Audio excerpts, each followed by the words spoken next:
Hello, everyone. Is everyone there? It's Fred Khumalo here. I realize we are 2 minutes early, but I just wanted to be sure you can see me. Can you hear me?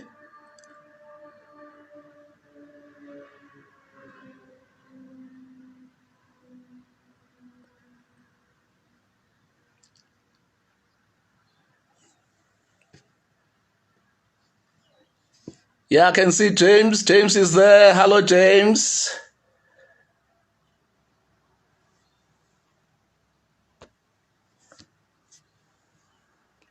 Can you hear me now?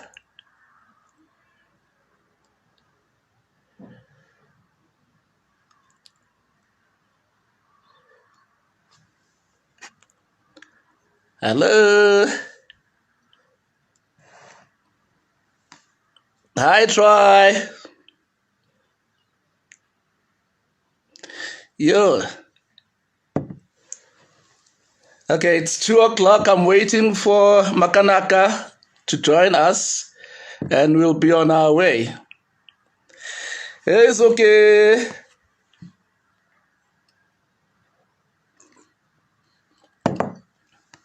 Hey, Mohale.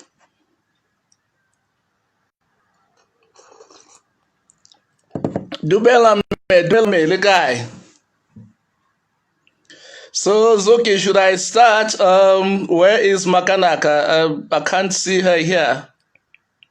Hi, hello. Leye, how are you? Lorraine.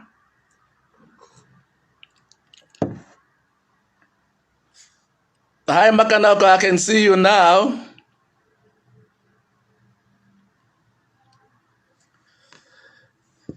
So how do I get Makanaka to join me so I can see her as well? Yeah?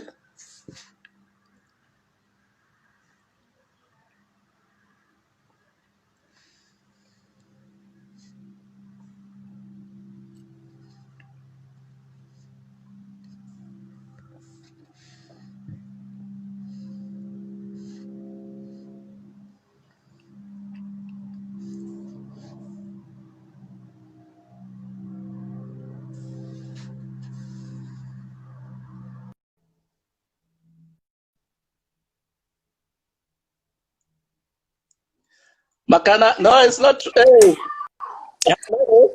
Hi. Hey, Makanaka, how are you? How are you? How are you? I'm very well. Um, I'm very well. Let's just give it. I just want to. Can we 1 minute so we get a little bit more people to come through? Then you can start. But then can I'm gonna come out so that you do your thing. Then you can invite me again, like when you've done with the readings. Okay, Is that fine? no problem. No problem. Okay. Okay. So should I lock you out for now? I think. Yeah, you can lock me out. Then at 5, let's start it at exactly 5 past. Then you can do longest march, and then we can do Bitches Brew a little later when you've spoken about No, longest maybe let's march. just keep it. Let's keep it going so long. Let's keep it going so long. Okay, that's fine. Alrighty, you can Okay. lock me out now. Then you can invite me when you're done, so I can do the questions. Okay. All right. Okay.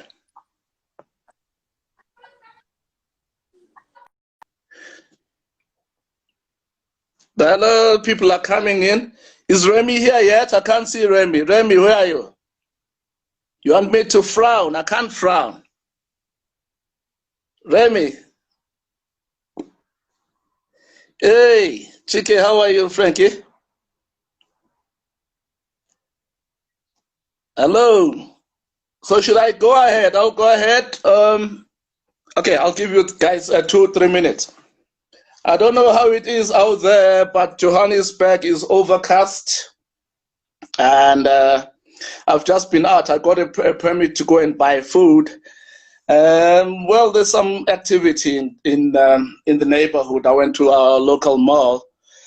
Maybe 100 people in the entire mall. But it's a change. It's a change from what I've been used to over the past 2 weeks, being confined inside my house. And yeah, No, Zuki, there's no whiskey here. So yeah, I'm drinking coffee. This is coffee. Hello? So I'll just go ahead and start. First of all, I want to thank Zuki and Maza for inviting me to be part of this initiative. You know, I've published so many books in South Africa, but I do realize that beyond the borders of South Africa, my work is not known or appreciated because I'm not published over there. So it's a great opportunity for me to hook with the world to say, this is who I am. This is Fred Khumalo, who has written books across different genres. I write non-fiction, I write fiction, I write short stories, I write novels. And end of this year, August this year, I'm releasing yet another book of non-fiction. It is an autobiography which I have ghost-written on behalf of a local celebrity. So that will be my 12th book. However, I've been asked to speak today about my latest book. Makanaka is going to be asking me questions about my career. As soon as Madam Makanaka, you are ready, tell me so I can log you on again and we can get going. We're just waiting for more people to trickle in. It's Fred Khumalo speaking to you from Johannesburg, South Africa. I know a lot of you know the name, but not the person. Apart from those who have met through Abantu, Ake, and so on. Welcome. So Makanaka, should I call you in now?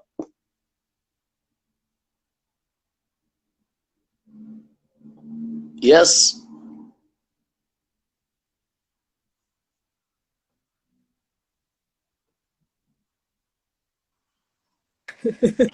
Hey, Fred. Yeah.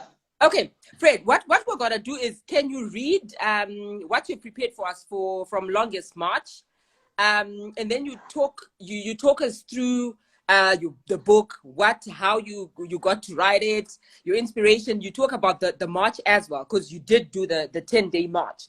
So you just take us through the Longest March. Your inspiration, the sources, because I'm very interested in how you got into like the sources. How did you get all that information? Did you speak to people, or was it entirely from written sources? So just talk to us through Longest March, and then when I come in, I will go through the questions that people have posted, and then we can go into Bitches Brew. So once you're finished reading Longest March and you've spoken about it, then you can invite me again, because I don't want to disturb people right now. They just want to hear from you. Is that fine? Okay, that's fine. I'll start talking about my latest book, Longest March. Let me log you up then. Okay. Okay. So here we go. Once again, it's Fred Khumalo. Thank you for the opportunity. Thank you for joining me. Hi, everyone. I've been asked to talk to you about my latest book. It's a historical novel. I don't know if you can see the title. It is The Longest March. It came out in 2019. The release of the book was very deliberate.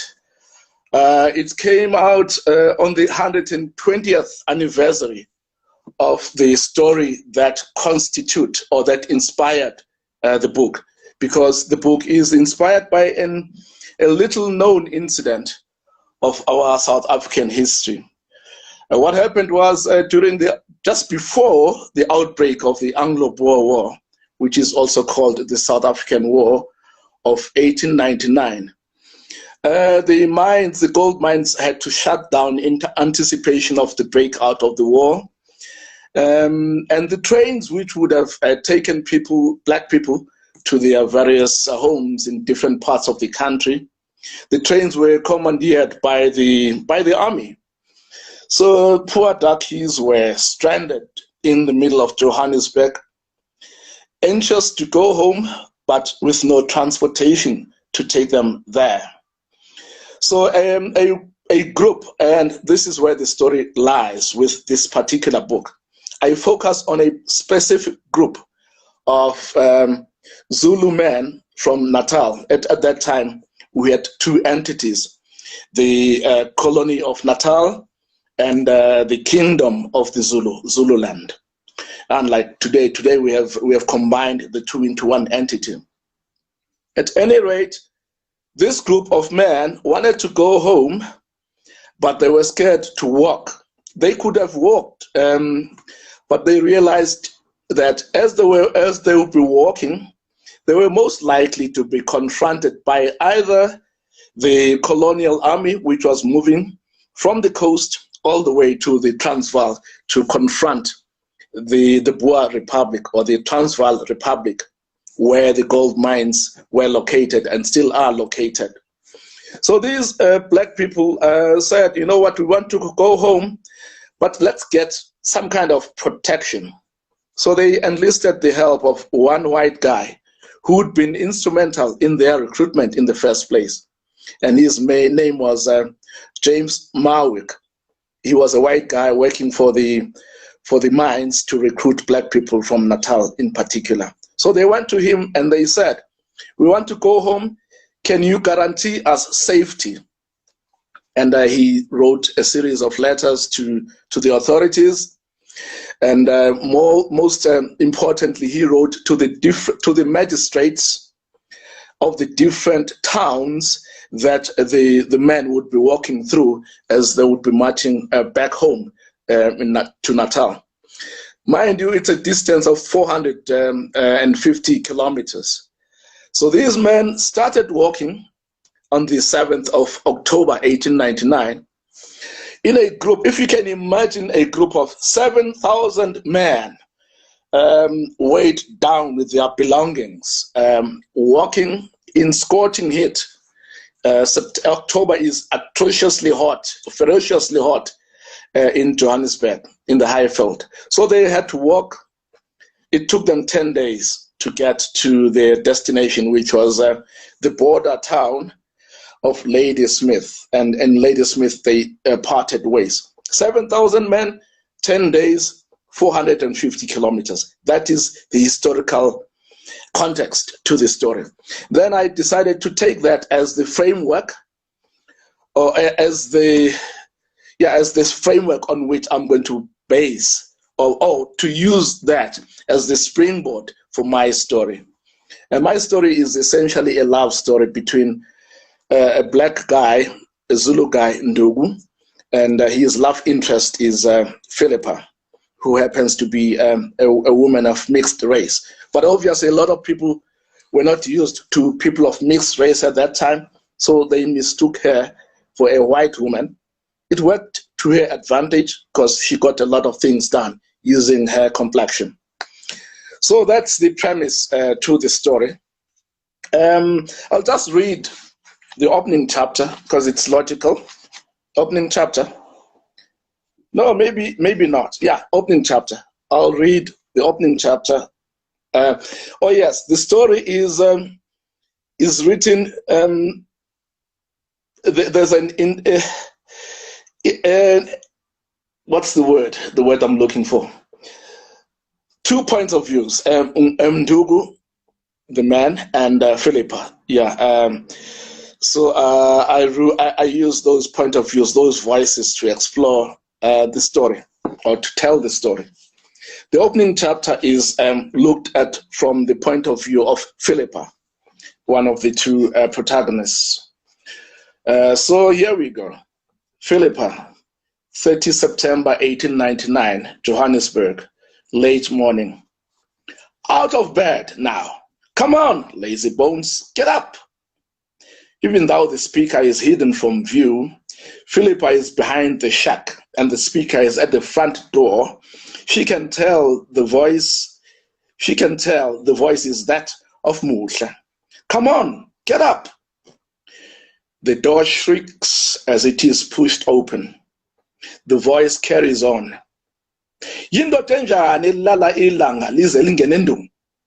What kind of man stays in bed until the sun penetrates his anus? Like most white people who grew up among the Zulu people in the Natal colony, Muhle uses the most expressive idiom, which to a non-native speaker of the language sounds crude and uncouth. Philippa's fiancé, Ndugu, always assures her that this is how authentic isiZulu should be spoken.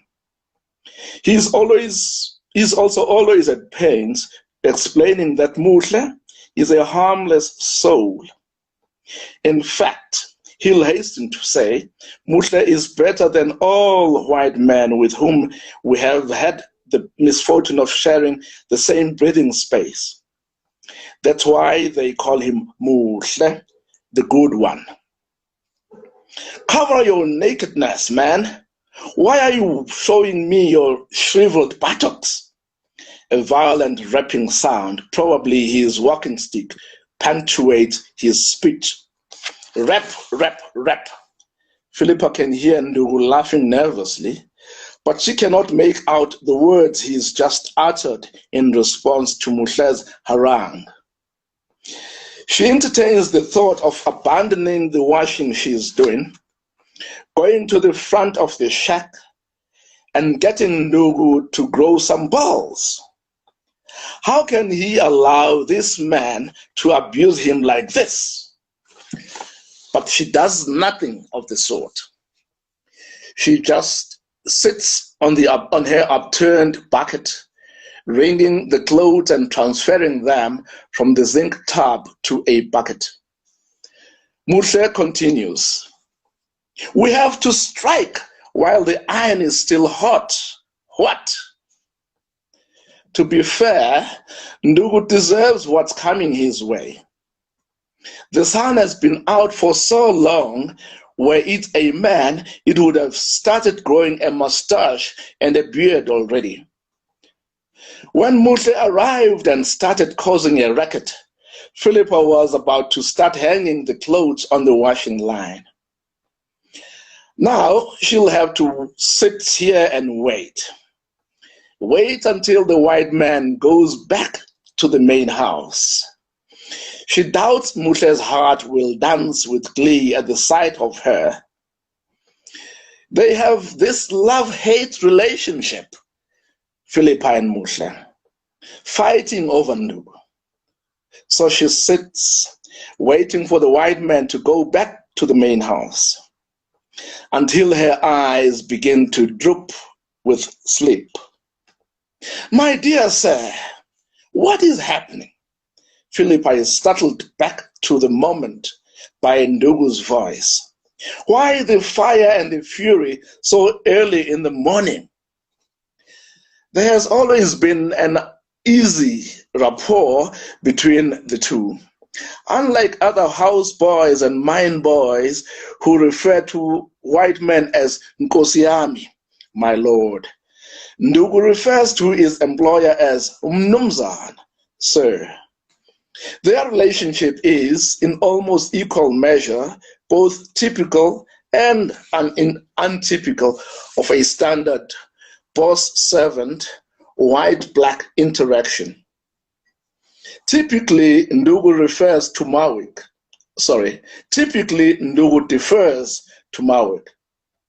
And typically, the latter takes his acquiescence for weakness, intellectual and otherwise. But untypically, the two men are true friends who can sometimes sit down for a serious discussion about religion and culture over coffee. Muhle continues, his voice softening. We have to act swiftly. It is now stepping on the shit of the children. Another isiZulu phrase that Philippa is not familiar with, but which sounds rather crude if you take it literally. It is now stepping on the shit of the children. What in God's creation could that mean? But Mnumzana is behaving like Jesus Christ, speaking in riddles. Ndugu tries to put a light spin on it. I could make Mnumzana some coffee. We could sit and talk about this matter here in my humble abode, seeing as today is my day off anyway. This Kepha is not listening to me. This jolts Philippa. Oh, this jolts Philippa, for Musha is not in the habit of using that word. If he has to be racial, he will refer to a black person as a native, or mfana wagiti, homeboy, never Kepha or nigger, as is the norm among his people. Anger has crept into his voice. This place stinks. I think I can hear, I think I can smell your Nondindoi here. She was here last night, wasn't she?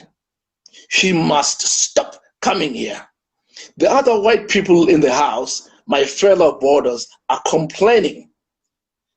Been complaining for some time, in fact. But Mnumzana, and she insists on washing clothes on the premises, which is against the law. Sooner or later, this place will be a mosquito's paradise.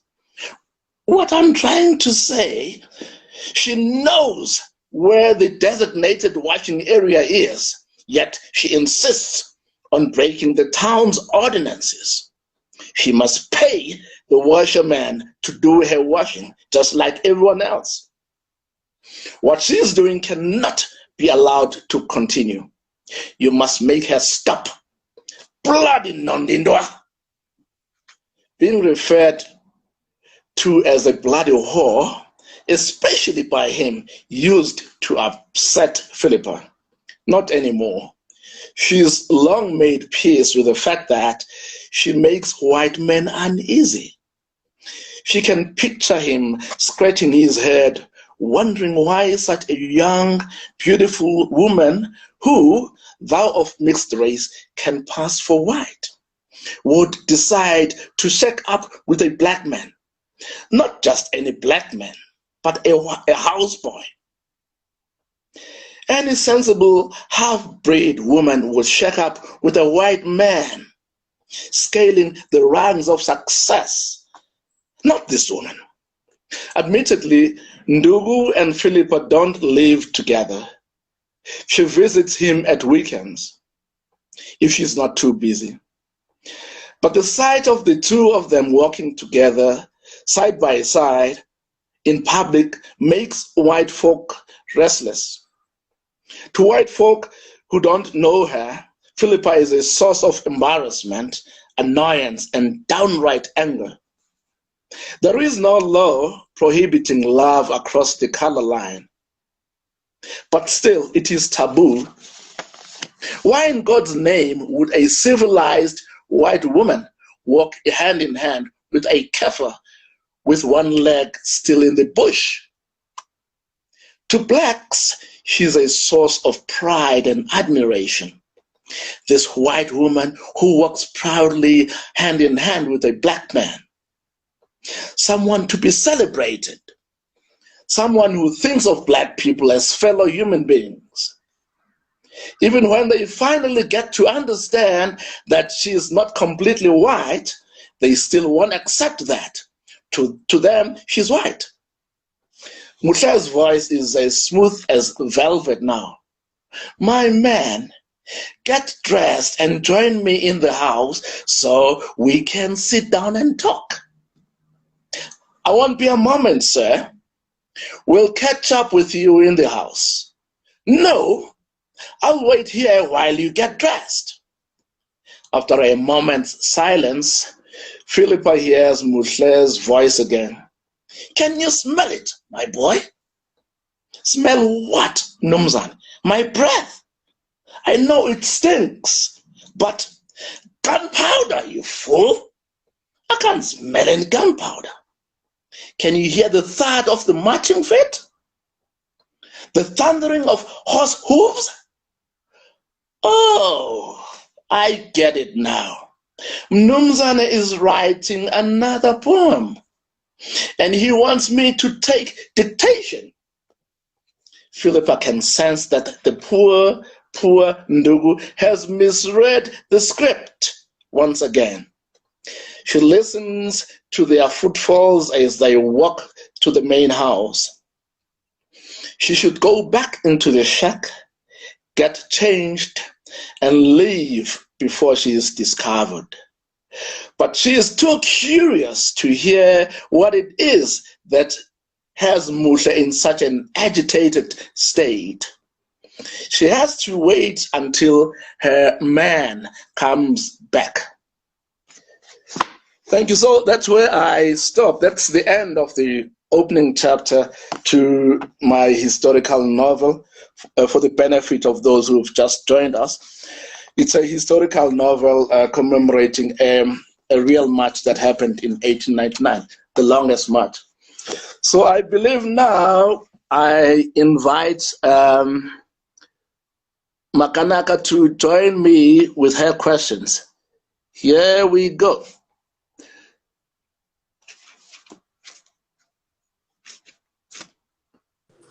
So Makanaka, there we are.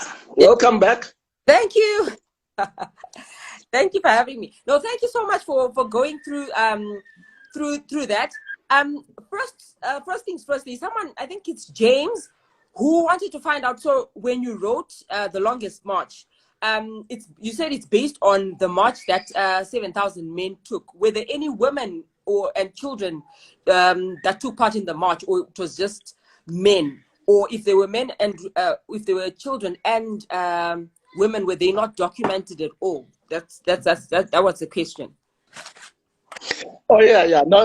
There were some men, but you have to recall at that time the mines, the gold mines in Johannesburg had just been opened 20 years prior to this march. So Johannesburg was a man's town, with a sprinkling of some women. So some of the men in the march had their wives and some children. So that is a documented fact. Okay. And in the book, I do explore that as well. Philippa obviously is a woman. So there were some women, but they were in the minority. Okay. Yes. And why was it important for you to do the walk yourself? I just wonder why was it important for you to do the journey, and what do you think, like, after the journey, did it change anything about the way that you felt about it, or like how did it make you feel after you took the journey? Why did you take it, and how did you feel after you took the journey yourself? Yeah, I took the journey after the publication of the book. Okay. Had I taken the journey before the book, I probably would have written it differently. Okay. But obviously, I drove the journey while researching the book. I drove it 2 times, but the actual walk, I only got the courage to do the walk after a couple of whiskeys with my friends. It's a true story. True story. I am okay. Some people, Nick Mshongo knows that I am a fitness fanatic. I run 10Ks 3 times a week. So I love running. So I set myself this challenge, and of course I had some of my whiskey drinking friends egging me on. In fact, some of them said they would actually join me on the 7th of October. And when I got to the place where the march was supposed to start, I was all there by myself, okay, with my wife who was driving me, and only one guy. And this guy wasn't there to join me. He was there as a journalist to capture the moment. So, yeah. But it was a personal, it's always been an ambition to run the Comrades. Mm-hmm. I have yet to run it. So when I sat and discussed the book just after its release with some friends, one of them said, "Why don't you do the actual march?" And crazily enough, I said yes, and I committed by going online, and so the rest is history. So it took me 10 days exactly as well, but I had the fortune of having a guy drive ahead of me who was carrying my food. He was carrying my food, and my change of clothes and so on, and he also would book accommodation ahead, you know. So unlike the guys in the book, I did not sleep in the open. I slept at B&Bs and hotels along the way. No, so it must have been very hard for them. Do you know what kind of difficulties that they faced? Okay, before you answer that question, I want to find out, like, when you're doing the research, obviously a lot of research before you actually started writing this book. Like, what sources did you use? Did you speak to people, or it was solely based on what you were reading? Thankfully, the march, the Zulu march, as it is called, was captured by the newspapers of that time. So if you go to the newspaper archives at the Central Library in Joburg, you will get reports on the march itself. However, the march is covered from the point of view of the white guy. So the headline of the story is Mawick and his natives. Yeah. So I wanted to, well, in telling this story, I wanted to say, no, this man couldn't have done the march by himself. Okay. I mean, 7,000 guys. How do you control these 7,000 guys? There's one being. So I am looking at people who would have worked with him in conceptualizing the march. So he consulted. We have it on record that he consulted trusted leaders at the different gold mines around the reef. You know, the Zulu community is very structured. We love hierarchy. So when I arrive at a taxi rank, I have to ask, who is the manager? Who's the induna? So the same applies when you go to the gold mine.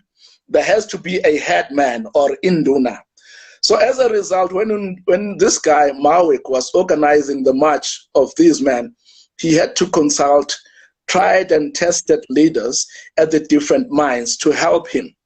However, only one of them is documented in historical texts, because there is a book, the book that I referred to, that I consulted as one of my primary sources, was written by an academic, Elzabe Brank.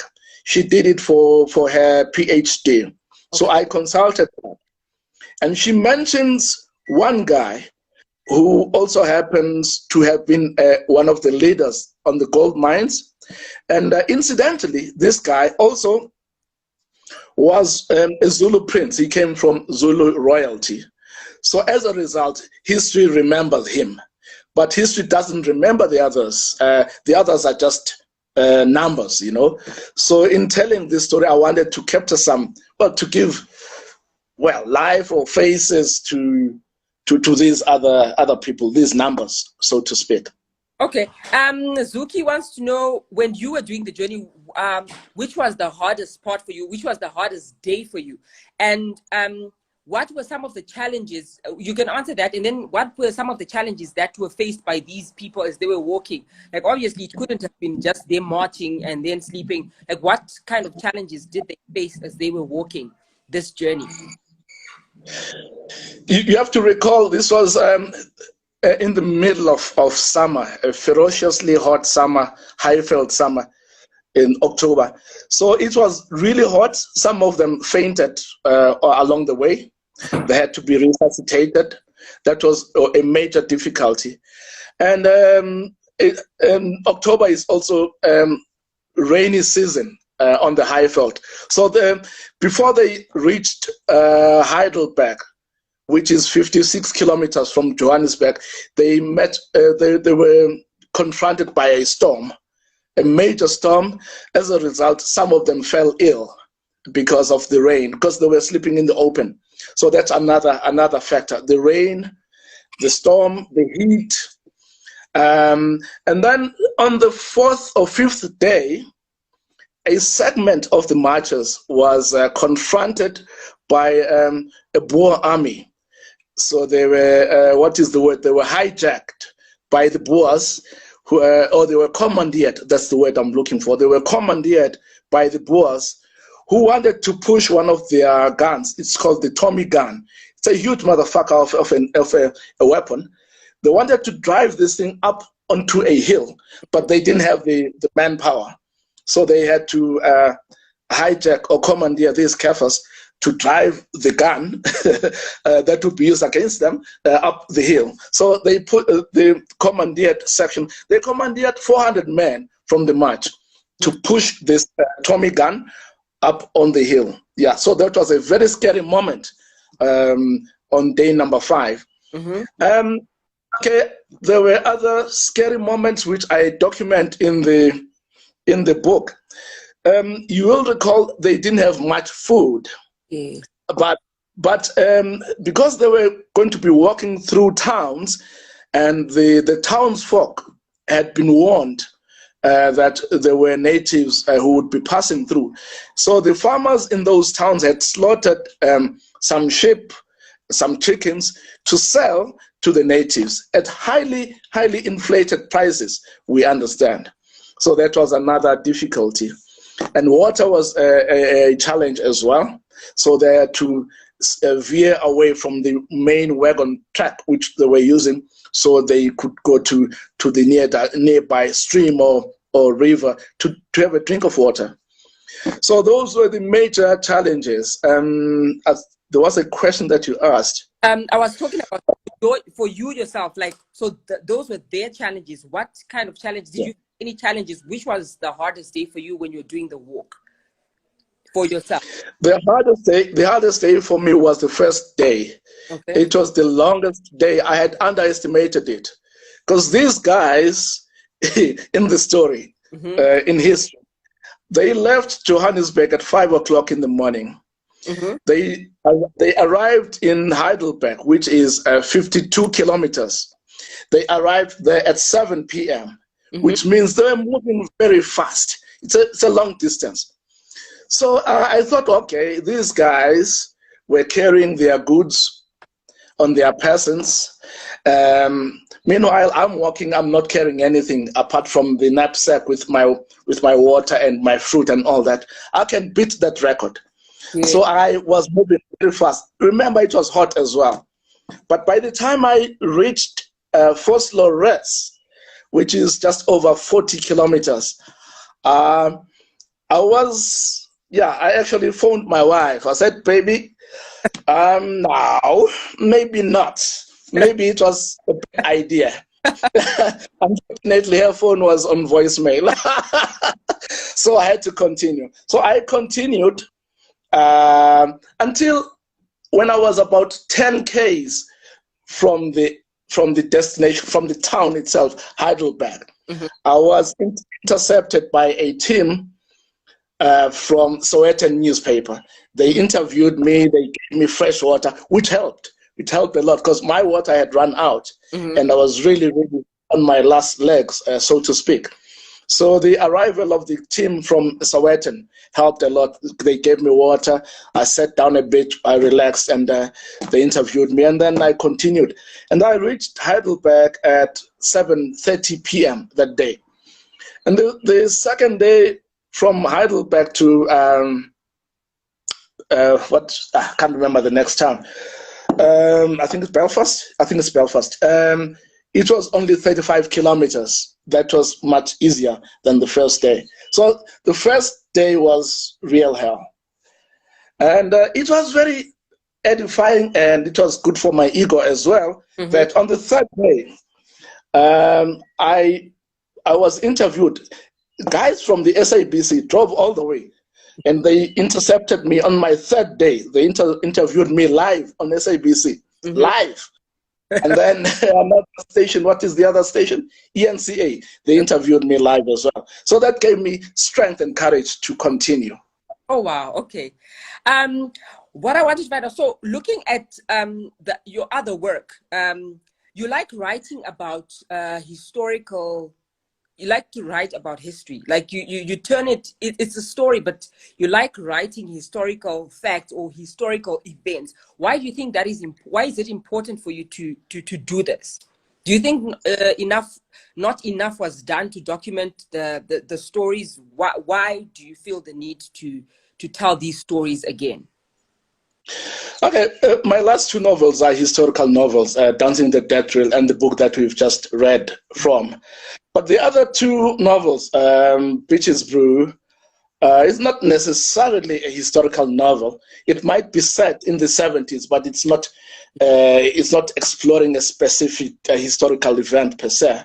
Mm-hmm. And the sequel to that, Seven Steps to Heaven, those two are romance novels, but set in the past.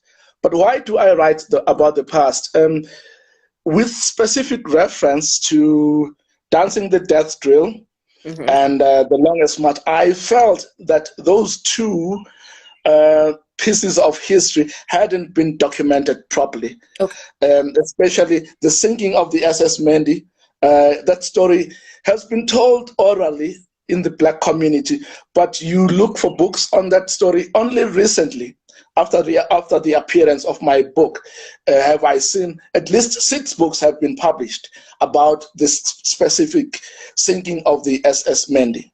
Mm-hmm. I wanted that story to be told, but I used my devices as a novelist. Yes. And then The Longest March as well. It's a story that was captured by the newspapers of that time. Mm-hmm. But in history books, it's only a chapter. So I felt, what a beautiful story. It lends itself. It lends itself to be treated dramatically. Yeah. So that's why I thought I should be writing it as a novel rather than as a history book. Some people were saying, "Why don't you write a history book on this story?" I thought, no, I'm better equipped as a novelist, to do this story. Okay, and how has the reception been for The Longest March? Because I know Dancing the Death Drill has been turned into a play. How has The Longest March been received so far? Or do you think it's still got some life to it for people to keep getting to know the book? Because it's probably a bit new. But so far, how has it been received? Yes, it's very new. It only came out last year, and we know in the book world it takes a long time before a book gains traction. But it has been printed 3 times since its release, which is an indication that there is an interest in this story. Mm-hmm. So somebody has optioned it for a television series. They are in the process of raising funds to do a television series on the book. And again, it's a long process. They want to involve me as a consultant in the creation of the TV series. Oh, wow. So I think there's an interest in this story, yes. Oh, that is lovely. And how did it feel when you were watching your Dancing the Death Drill as a theater production? How did that make you feel? Like seeing your own book as a production, like in action, basically your words in action. How did that make you feel? Yeah, they stroked my ego. These people, they made the story look really good, because it's a musical. They took my book. My dialogue is sung. It's not spoken word. They sing the lines. So I'm a musical writer, So, so I was really, really humbled, to see how a theater person would interpret a written text. Mm-hmm. So I saw the performance in Norway. It was performed at the Bergen Arts Festival in Norway. It was really, really humbling to see that work performed. Because I never would have, had I been asked to dramatize it, mm-hmm. I would probably would have written a straight ahead play, but they did a musical, and the music is really riveting, and how they've treated it. The story, the integrity of the story is still there, mm-hmm. even though they've made it into a musical. Oh, wow. Someone here, SK in Glovo, wants to find out, what role do you think literature can play in exterminating tribalism and getting more Black Africans to unite across the continent? What?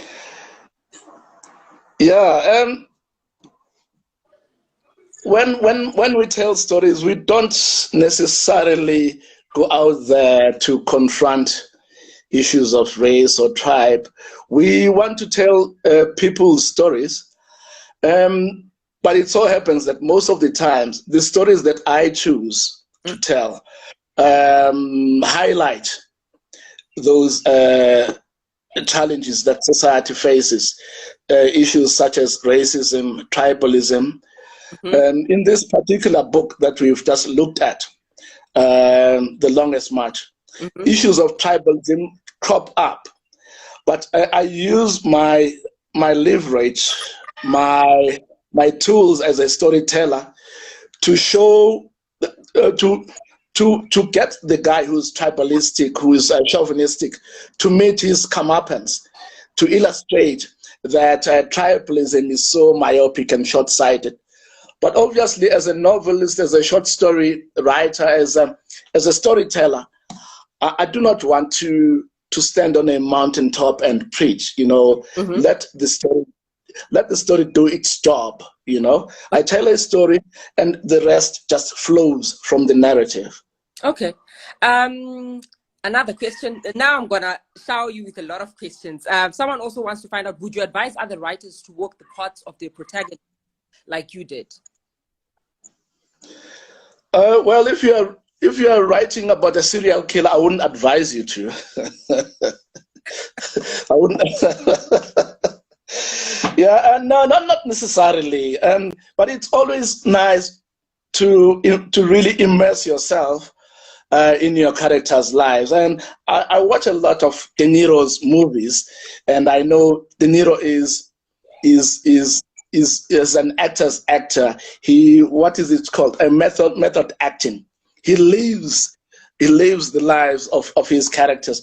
But when he was when he was preparing himself for that role in Taxi Driver, for example, he got a job as a cab driver just to experience the day-to-day, to undergo the day-to-day experiences of a cab driver in New York at that time. So I try to do that. Obviously, I can't do justice to that. I write about women. Most of my major characters are women. I'm not a woman, but I try to listen to what my wife and her friends and our daughters, the kind of stories they share, the kind of outrage they have against us, men, against the world, and so on. And I leverage on those. Okay. Another question, because we're running out of time. So one thing I want to remind you, please, when we end this, please save it to the stories. So I'm just going to continuously remind you. Another question, someone says, would you ever consider writing a screenplay for any of your backlist or future works if the rights for TV or film were acquired and producers asked you to? Yes, I would love to. I definitely would love to. So as I said, with these guys who have approached me with a view to dramatizing The Longest March as a TV series, I'm going to be part of a writing team. Obviously, I've never written for TV before, so they'll hold my hand for the first few episodes. But I really would love to venture into writing for the screen. It's an interesting and challenging avenue that I haven't looked at before. Okay. Someone also wants to find out what was more fun for you when you look at the finished product, the historical novel or the celebrity bio? Sorry, what the question is? What was more fun for you when you look at the finished product, the historical novel or the celebrity bio? And I'm assuming they're talking about Beach's Brew, if I'm not mistaken. Oh, no. Yes, no, I get the question now. Yes, I've just finished writing this bio. Okay, I might as well mention the name now because the book is about to come out. It's an autobiography of Xoliso Ngema, the former wife of Mbongeni Ngema. You know Mbongeni Ngema? Yes. Mbongeni Ngema of Sarafina. So in the telling of this woman's story, the very first wife of Mbongeni Ngema, obviously the story of Mbongeni Ngema comes in. Yes. So I wrote, it's a very juicy book, if you want to call it that. It was very challenging for me to step into a woman's shoes, because it's her story. I write it in her voice. Yes. It's an autobiography.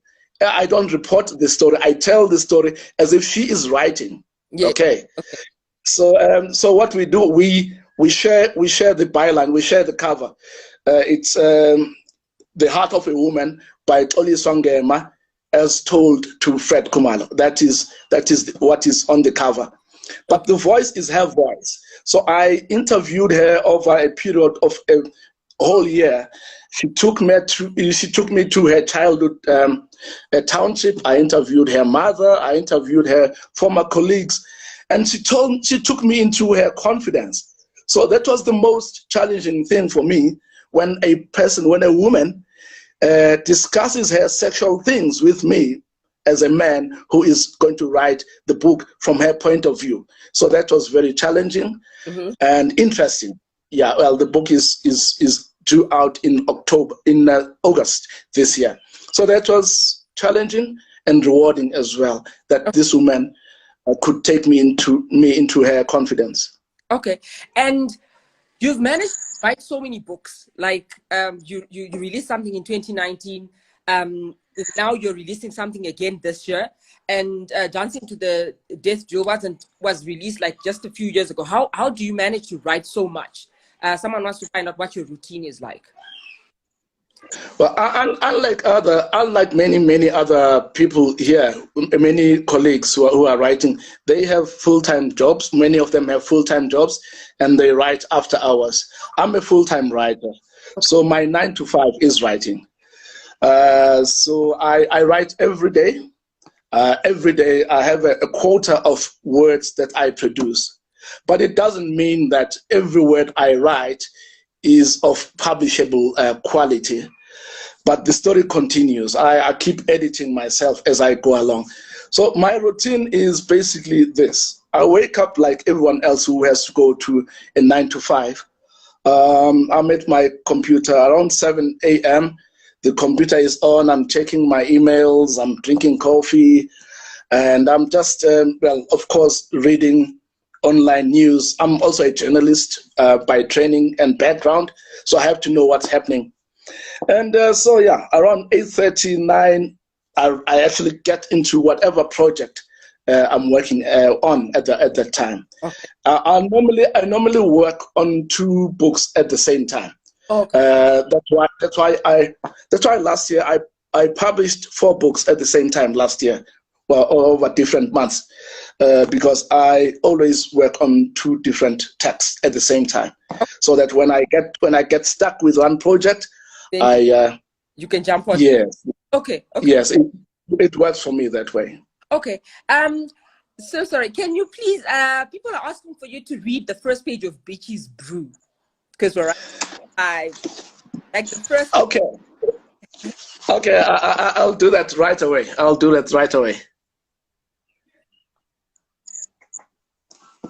So Bitch's Brew is, well, the title itself is inspired by a Miles Davis song, and the story is a woman's love story, Sis Leti, and her love interest, who is a jazz musician. So it's a very jazzy story. So I don't know, can you hear the music in the background? No, I can't. Yeah, you can't. Okay, I'm playing some music. Oh, some jazz. Yes. Miles Davis. Yes. So yeah, let's read this chapter. The opening chapter is the book takes the form of letters between the 2 characters. So we start.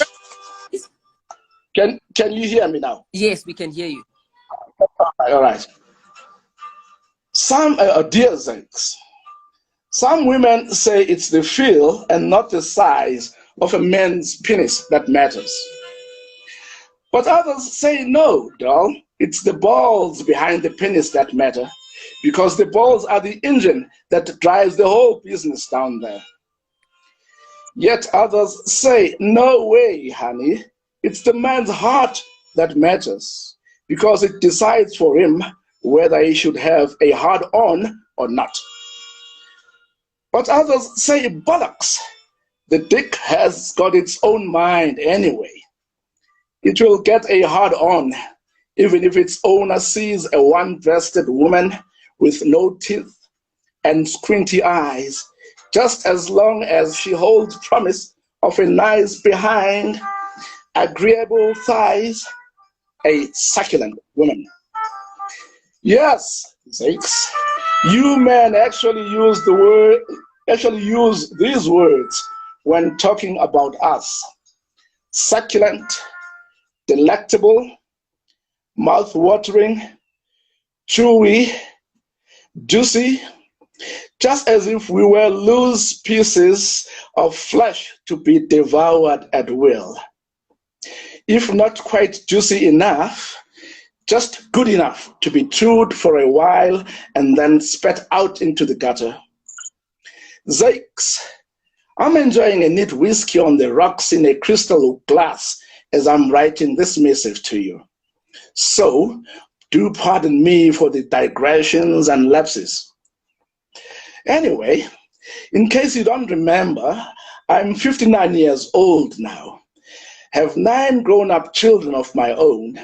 One of them is your son, your own son. Most of my children are dead now. In fact, 6 of them have passed on, but in my mind, I still have all 9 of them. I have several grandchildren. I'm a retired Chibian queen. I'm still beautiful, and I know it. That's me.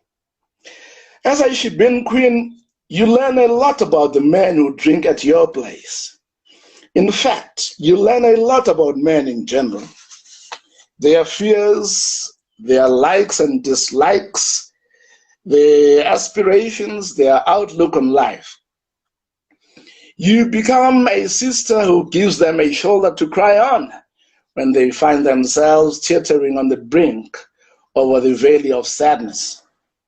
You become a marriage counselor who tells them how to humble themselves before their spouses and when to fight back if their kindness is being taken for granted. You become a doctor who tells them when to stop drinking, when to ease off on those cigarettes. You become a banker who takes care of their finances, their human resources manager who shouts at them when they stay away from work.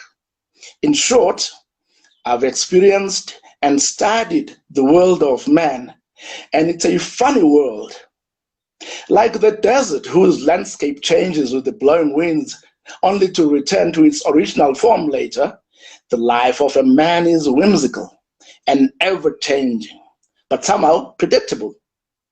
Like the desert, no matter how many times a man changes from kind-hearted to angry, from sweet to nasty and dangerous, trust a man to always go back to what he really is, a bastard. But we love these bastards. We give them our hearts, knowing how they are bound to tear them to pieces. That much I know about man. That having been said, however, I still haven't been able to arrive at my own independent conclusion about the importance of the size and shape of a man's penis for a woman. But I have heard it said that the man who lives permanently in a woman's heart and mind is the one who deflowers her. The meaning of this, I suppose, is that, excuse me. Oh, we have to, what? We have to stop? Okay, I've been asked to stop at... Uzu, you said it must tell you to end. Okay, okay, so sorry about that. So my friend Esther feels indebted to the guy who deflowered her. Okay, I have to stop there. They say we've run out of time. So, but you can read by yourself from the book Bitches Brew. That's it. Sorry about that. I didn't realize we were